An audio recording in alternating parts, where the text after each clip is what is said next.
maintenant sur la République démocratique du Congo. Initiée en 2011, l'opération de bancarisation de la paie des agents et fonctionnaires de l'État a été accueillie avec satisfaction. Son objectif premier était de maîtriser les effectifs des agents et fonctionnaires de l'État. Dans le milieu de l'enseignement scolaire, des syndicats estiment que la bancarisation, un peu plus d'une année après son lancement, amène bien d'autres difficultés puisque leurs membres, dans les secteurs et territoires du pays qui ne disposent pas de banque, doivent parcourir des kilomètres et abandonner leurs charges horaires pour aller toucher leur salaire dans les endroits où il y a des banques. Un reportage de Cyril Milandou, notre correspondant à Kinshasa.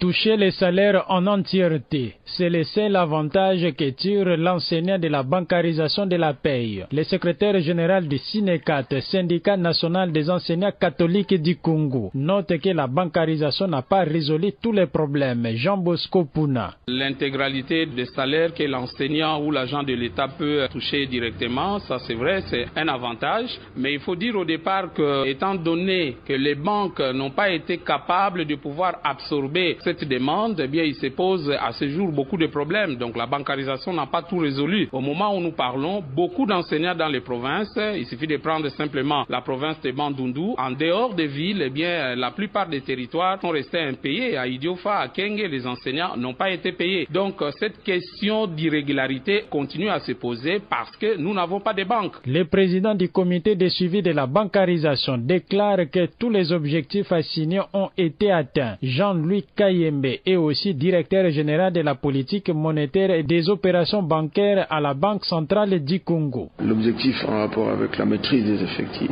cet objectif est en train d'être réalisé au fur et à mesure que les services sont bancarisés. Lorsqu'on maîtrise les effectifs, la conséquence également, c'est qu'on maîtrise aussi les enveloppes.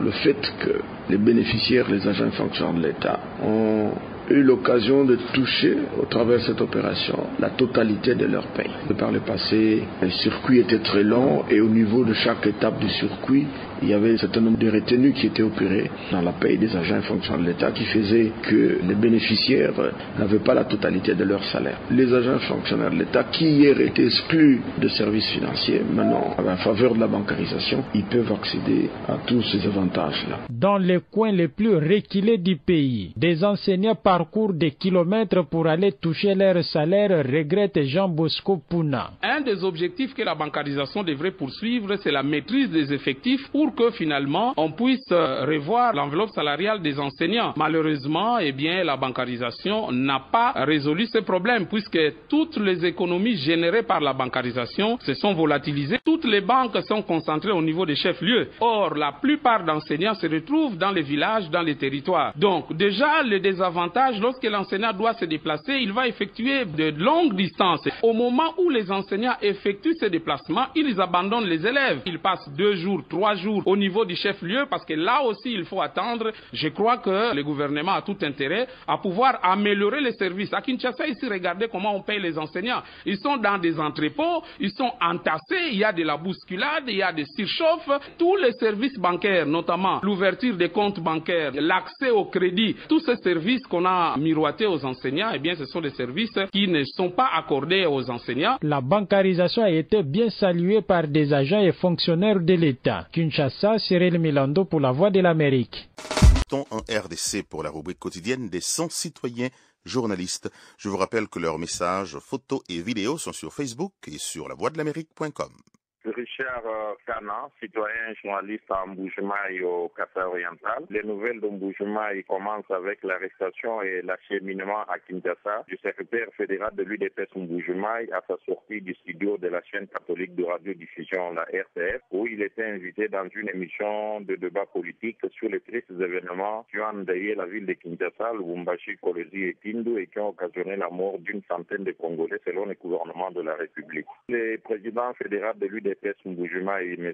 Kabaron Kabati, est arrêté sur ordre du président interfédéral du PPRD, qui est le gouverneur de province, parce que le secrétaire fédéral de l'UDPS Mbujimaï n'a défendu et commenté lors de cette émission que les points de vue du parti rendus publics par les instances nationales de l'UDPS à propos de ces événements et que ces derniers n'ont jamais été inquiétés alors qu'ils vivent à Kinshasa. Il estime que ce sont des manœuvres d'instaurer un régime de terreur d'État dans la province du Kasaï-Oriental en muselant la presse et en intimidant les opposants et tous ceux qui peuvent avoir une opinion contraire au pouvoir. Le président de l'UDPS Mbujimayi demande, à l'instar de Madame l'épouse du secrétaire fédéral arrêté, à la communauté internationale représentée par la MONUSCO et aux ONG de droits de l'homme de s'impliquer dans ces dossiers pour la localisation du lieu de détention de M.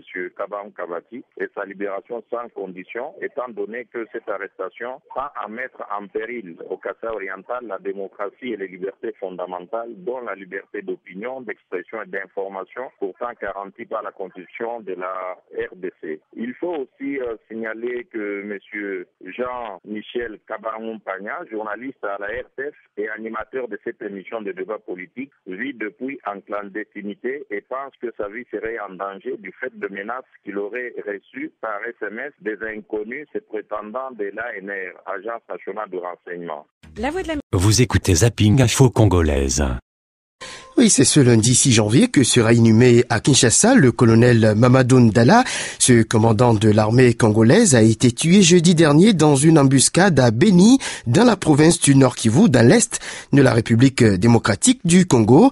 Très attachés à ce colonel, les habitants des villes de Bukavu et de Goma ont observé ce lundi une journée ville morte en signe de deuil et de protestation contre l'inhumation à Kinshasa de celui qu'elle considère comme un héros de la victoire de l'armée congolaise contre la rébellion du M23. La population du Sud Kivu voudrait que le corps de ce chef soit rapatrié et enterré à Goma, où il a fait ses preuves. Depuis Bukavu, une correspondance de Paulin Bachengezi. À Bukavu, boutiques, magasins, écoles et organisations non gouvernementales n'ont pas ouvert leurs portes ce lundi. Ceux-ci ont répondu à l'appel lancé par la société civile du Sud Kivu, observer une journée de deuil en l'honneur et en la mémoire de celui qu'on considère désormais comme les libérateurs de l'Est de la RDC. Descartes Mpongue préside la société civile du Sud Kivu. Nous considérons que Mamadou Ndala, c'est l'un des citoyens qui ont compris qu'il faut sauver le peuple congolais et il faut respecter les ordres pour libérer le peuple congolais. Il y a certains militaires qui ont reçu les mêmes ordres mais qui ont préféré vendre les armes, mais au moins lui n'a pas vendu les armes. Il a dit: j'ai reçu du commandant suprême l'ordre de libérer la population du Nord Kivu, et il a libéré avec patriotisme. Entre-temps, l'inhumation du colonel Mamadou Ndala à Kinshasa ne fait pas l'unanimité au sein de la population. Patrice Louabagouma habite la ville de Bukavu. Il s'insurge contre cette décision car, affirme-t-il, Mamadou a fait ses preuves à l'est de la RDC et il devrait y être inhumé. Non, mais c'est inadmissible, c'est même inacceptable à mon humble avis. Je ne suis pas tout à fait d'accord avec cette décision-là. Je crois que Mamadou doit être ramené à Goma et l'ensemble de la population du Nord, du Sud Kivu, nous devons aller organiser cet enterrement-là à Goma. Ça ne sert à rien qu'on l'enterre à Kinshasa. Pourquoi Kinshasa? Qu'est-ce qu'il a fait à Kinshasa? Ses actes, ses œuvres ont été vraiment manifestes au niveau du Nord Kivu. Et donc je ne pense pas que cette décision soit une décision responsable de la part du gouvernement. La société civile du Sud Kivu voudrait encore aller plus loin dans les actions. Elle entend exiger du gouvernement national l'érection du colonel Mamadou en héros national. Descartes Mpongue. Et d'ailleurs, nous continuons à demander des autorités qu'il soit un héros national de notre pays pour immortaliser son combat. Mamadou nous a laissé des enseignements qu'il ne faut jamais trahir le pays. Il faut exécuter les ordres, il faut aimer le pays, il faut défendre le pays contre les agresseurs, contre tous ceux qui veulent semer l'insécurité. C'est ça l'essence de la journée d'aujourd'hui. Paulin Bachengezi à Bukavu pour la Deutsche Welle. Et on apprend depuis hier donc de sources proches de la société civile du Nord Kivu qu'un officier supérieur de l'armée et son garde du corps auraient été arrêtés donc le lendemain même de l'attaque à la roquette qui a tué le populaire colonel Mamadou Ndala. Vous écoutez Zapping Info Congolaise. L'enquête en République démocratique du Congo après la mort du colonel Mamadou Ndala dans l'est du pays dans une attaque à la roquette. On l'a appris hier soir. Selon la société civile du territoire de Beni, 2 militaires ont été interpellés. Après sa mort jeudi matin, le gouvernement congolais avait parlé d'une attaque des rebelles ougandais des ADF Nalu, mais de nombreux observateurs pensaient qu'il s'agissait d'un règlement de compte au sein des FARDC. Sonia Rollet, bonjour. Bonjour. Qu'est-ce qu'on sait ce matin sur cette affaire ? Alors d'abord, il y a cette première réaction officielle de l'armée. Le porte-parole de la 8e région militaire, le colonel Olivier Amouli, demande à la population d'attendre les résultats de la commission d'enquête militaire. Une enquête qui est en cours, vous le disiez. Plusieurs pistes sont explorées, ajoute ce porte-parole de l'armée, et plus seulement celle des ADF Nalou. Le colonel Amouli qui ne confirme pas les arrestations, il parle de simple convocation à des fins d'interrogatoire, ajoutant que la culpabilité des intéressés, des personnes interpellées, n'était pas encore établie. Ce qui a beaucoup fait douter au Nord Kivu de la thèse d'une attaque des ADF Nalou, c'est que la route prise par le colonel Mamadou Dalla ce jour-là était sous contrôle des FRDC, qui n'était pas dans sa voiture habituelle, et que comme l'attaque semblait ciblée, il fallait que les assaillants sachent que c'était bien le commandant Mamadou qui se trouvait dans ce véhicule. Selon la société civile de Béni, 2 officiers auraient donc bel et bien été arrêtés dès le lendemain de l'attaque. Il s'agirait du commandant du bataillon de la ville de Béni, le lieutenant-colonel Tito Bizourou, donc qui aurait été arrêté alors qu'il tentait de faire défection, ainsi que son garde du corps. La société civile de Béni qui insiste sur le fait que ce dernier serait un ancien de la rébellion CNDP, l'ancêtre du M23, gare aux conclusions hâtives, prévient une source sécuritaire, ajoutant qu'il y avait plus d'un officier FARDC qui pouvait souhaiter la mort du colonel Mamadou. Sonia Rollet en direct sur RFI, et la cérémonie pour les obsèques du colonel Mamadou Ndala vient de s'achever. Elles se sont tenues au camp Kokolo de Kinshasa en présence du ministre de la Défense. Il a été fait à cette occasion général de brigade à titre posthume. Il doit d'un moment à l'autre être enterré dans un cimetière de la banlieue de la capitale. Et puis par ailleurs, la société civile du Nord Kivu appelle à une journée ville morte pour lui rendre hommage. À Béni, elle a fait un pèlerinage sur les lieux de l'attaque pour déposer des gerbes de fleurs. On reste dans l'est de la RDC pour parler d'un nouveau rapport qui concerne cette région. Il a été rédigé par un groupe d'experts des Nations Unies. Il n'a pas encore été rendu public. Il doit l'être dans les semaines qui viennent, mais RFI a pu se le procurer. Ce document date du mois dernier, du 12 décembre. Comme les précédents, il évoque et détaille, témoignage à l'appui, un soutien du Rwanda aux rebelles du M23. Les précisions de Florence Maurice. Les experts des Nations Unies évoquent un soutien constant, renforcé en période de combat. Aide au recrutement, fourniture d'armes et même ponctuellement participation directe de l'armée rwandaise aux côtés des rebelles du M23. C'est ainsi qu'en août dernier, des soldats de Kagame ont traversé la frontière pendant de courtes périodes, écrivent les experts. Des chars rwandais ont même tiré en RDC pour appuyer le M23 en octobre dernier, selon ce document. On y lit également que les recrutements au Rwanda n'ont pas cessé après la défaite du M23, d'après des témoignages jugés crédibles. L'armée congolaise n'est pas épargnée. Les experts ont notamment mis en évidence des cas de collaboration au niveau local entre les forces démocratiques de libération du Rwanda, les FDLR et l'armée congolaise. Ils n'ont en revanche pas pu établir que des membres de ce groupe aient directement servi dans l'armée régulière. L'Ouganda est également pointé du doigt, accusé entre autres d'avoir laissé circuler librement sur son territoire des leaders recherchés du M23. Si la défaite du mouvement rebelle a convaincu plusieurs groupes armés de se rendre ou de négocier leur réintégration dans l'armée congolaise, les experts insistent sur la menace grandissante que représentent les ADF Nalou pour l'est du Congo. Les rebelles ougandais se sont renforcés en 2013 et ont adopté des méthodes plus agressives. Vous écoutez Zapping Info Congolaise. Et vous de ce journal de BBC Soir, nous commençons par Kinshasa. C'est dans l'émotion que viennent d'avoir eu lieu les funérailles à Kinshasa du colonel Mamadou Ndala, tué jeudi près de Béni dans l'est de la RDC lors d'une embuscade de miliciens. Cérémonie d'hommage de l'État et de la population, compte rendu de Faïda Muganga.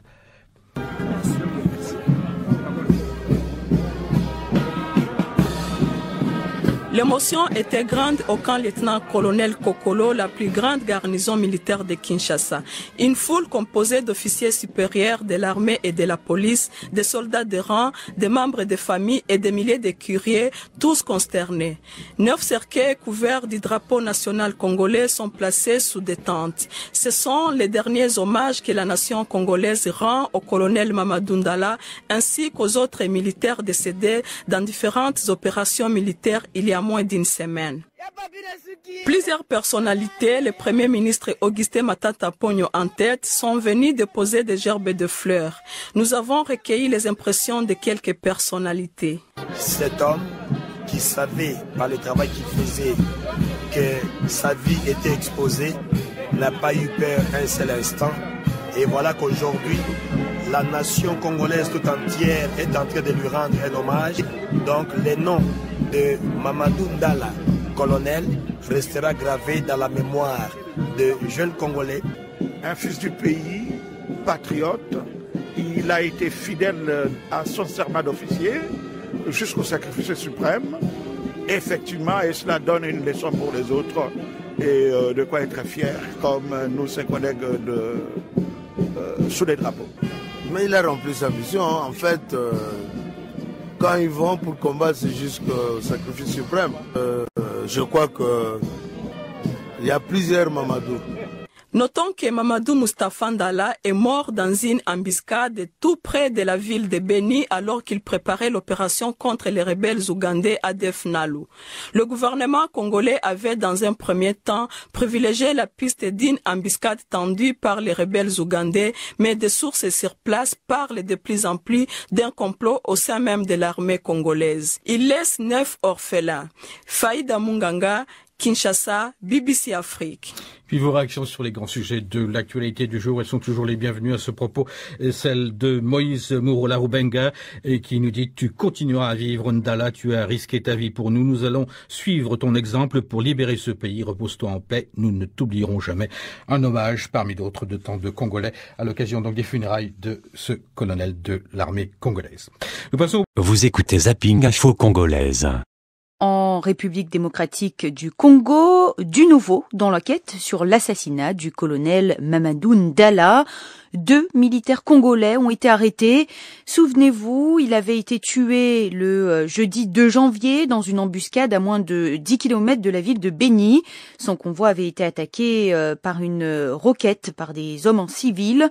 Le point avec Nikez Kibel Beloka, notre correspondant à Beni.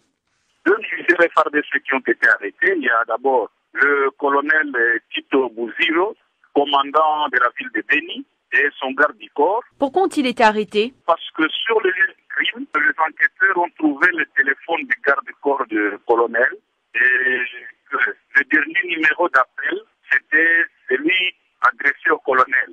Alors ils sont les premiers suspects, c'est comme ça qu'ils ont été arrêtés pour des raisons d'enquête. Que penser désormais de la thèse précédemment avancée par le gouvernement qui pointait du doigt les rebelles ougandais des ADF NALU?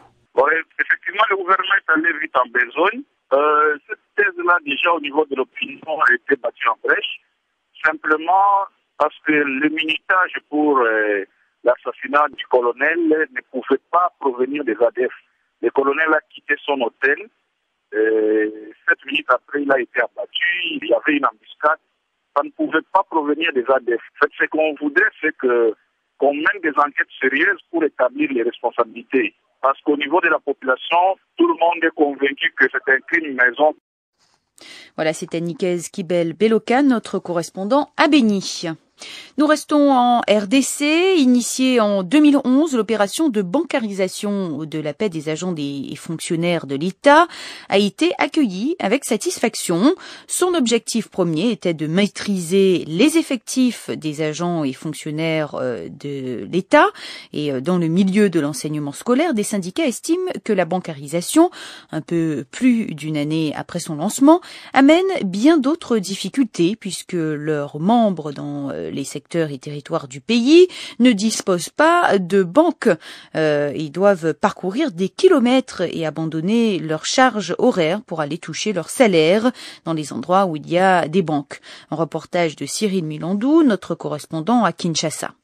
Toucher les salaires en entièreté, c'est le seul avantage que tire l'enseignant de la bancarisation de la paye. Le secrétaire général du SINECAT, syndicat national des enseignants catholiques du Congo, note que la bancarisation n'a pas résolu tous les problèmes. Jean Bosco Pouna. L'intégralité des salaires que l'enseignant ou l'agent de l'État peut toucher directement, ça c'est vrai, c'est un avantage. Mais il faut dire au départ que, étant donné que les banques n'ont pas été capables de pouvoir absorber cette demande, eh bien, il se pose à ce jour beaucoup de problèmes. Donc la bancarisation n'a pas tout résolu. Au moment où nous parlons, beaucoup d'enseignants dans les provinces, il suffit de prendre simplement la province de Bandundu, en dehors des villes, eh bien, la plupart des territoires sont restés impayés. À Idiofa, à Kenge, les enseignants n'ont pas été payés. Donc cette question d'irrégularité continue à se poser parce que nous n'avons pas de banques. Le président du comité de suivi de la bancarisation déclare que tous les objectifs assignés ont été été atteint. Jean-Louis Kayembe est aussi directeur général de la politique monétaire et des opérations bancaires à la Banque centrale du Congo. L'objectif en rapport avec la maîtrise des effectifs, cet objectif est en train d'être réalisé au fur et à mesure que les services sont bancarisés. Lorsqu'on maîtrise les effectifs, la conséquence également, c'est qu'on maîtrise aussi les enveloppes.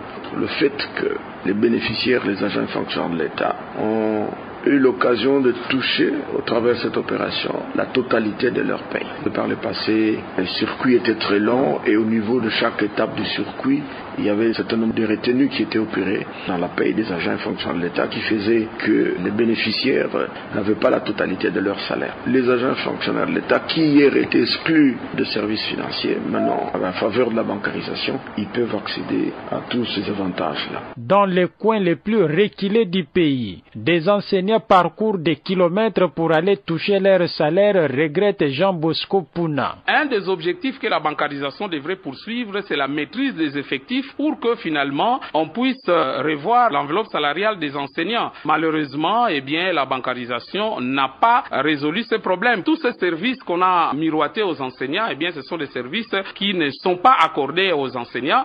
La bancarisation a été bien saluée par des agents et fonctionnaires de l'État.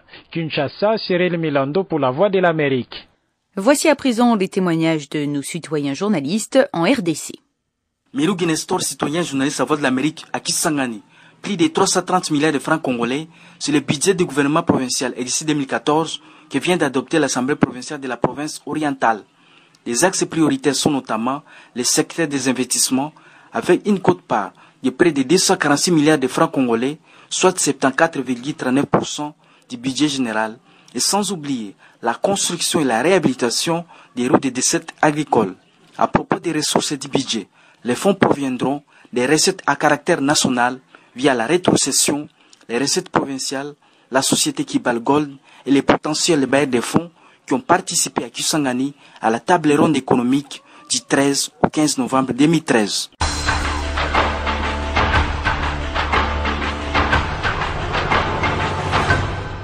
Charlie Kassereka pour 100 citoyens journalistes à Goma. L'actualité dans la ville, comme dans toute la province du Nord Kivu, reste dominée par la mort de l'ex-colonel Mamadou Ndala. Aujourd'hui élevé au rang de général, dans la ville de Goma, la communauté musulmane a organisé une prière, question de rendre hommage à l'ex-colonel Mamadou Ndala, enterré ce lundi à Kinshasa. Non seulement les musulmans, les autorités politico-militaires et administratives, dont le gouverneur Julien Paluku Kaongia, le commandant de la 8e région militaire, le général Baouma Ambamba de FRDC, l'inspecteur provincial de la police, le général Awashango Oumia Vital, mais aussi les maires de la ville et le président de l'Assemblée provinciale, étaient aussi présents à cette cérémonie. Vous écoutez Zapping Info Congolaise. Cela fait près de 2 mois que le M23 annonçait qu'il mettait fin à sa rébellion. Il venait juste d'être militairement défait par l'armée de la RDC soutenue par les troupes onusiennes. C'était la première victoire militaire de l'armée congolaise depuis plusieurs décennies contre un groupe qui a occupé une grande partie de la province orientale du Nord Kivu pendant plus d'1 an. Retour sur l'un des événements les plus marquants de l'année pour l'Afrique centrale, la chute du M23 avec notre correspondante en RDC, Maud Julien. Le dernier bastion du M23, un village dans les collines près de l'Ouganda, est tombé le 5 novembre après 17 jours de combat. Une semaine avant la reprise des hostilités, les deux parties étaient encore à Kampala, où des pourparlers entamés il y a près d'1 an piétinaient encore et toujours. Les rebelles réclamaient une amnistie totale pour leurs troupes en échange de la paix, alors que le gouvernement refusait de protéger les chefs du groupe accusés de crimes de guerre. Les rebelles refusèrent de signer. Une semaine après, les combats éclataient. L'armée a d'abord repris Kibumba, repoussant les rebelles un peu plus loin de la capitale provinciale, Goma. Puis les forces congolaises ont ouvert un nouveau front plus au nord et en quelques jours, elles sont arrivées dans la cité très peuplée de Kiwanja. Ce fut leur première victoire importante. À Kiwanja et dans la cité jumelle de Rutshuru, les rebelles contrôlaient tout. Après leur départ, plusieurs habitants ont témoigné des nombreuses exactions commises par des membres du M23. À leur présence dans la maison, ils nous ont pris et nous mettre tous ensemble, prendre le papa, lui enchaîner et commencer à le égorger comme si on égorgeait une chèvre. Le jour d'après, ce fut au tour du camp militaire de Rumangabo de tomber, cette fois-ci sans combat. Les rebelles se sont enfuis avant l'arrivée des troupes congolaises, emportant avec eux plus de 100 prisonniers. Plusieurs d'entre eux ont réussi à s'échapper alors que les rebelles quittaient le camp. Seulement 2 jours plus tard, le dernier important bastion rebelle, la ville de Bunagana, sur la frontière avec l'Ouganda, tomba. Encore une fois, il y eut très peu de combats. Des centaines de personnes envahirent les rues de la ville pour célébrer l'arrivée des troupes congolaises. C'était une victoire historique. Pour la première fois depuis des décennies, l'armée congolaise était source de fierté. Mais les festivités furent de courte durée. Le lendemain, il devint clair que la bataille n'était pas encore terminée. Les rebelles s'étaient retirés dans les collines qui surplombent la ville, le long de la frontière ougandaise, avec un important stock de munitions.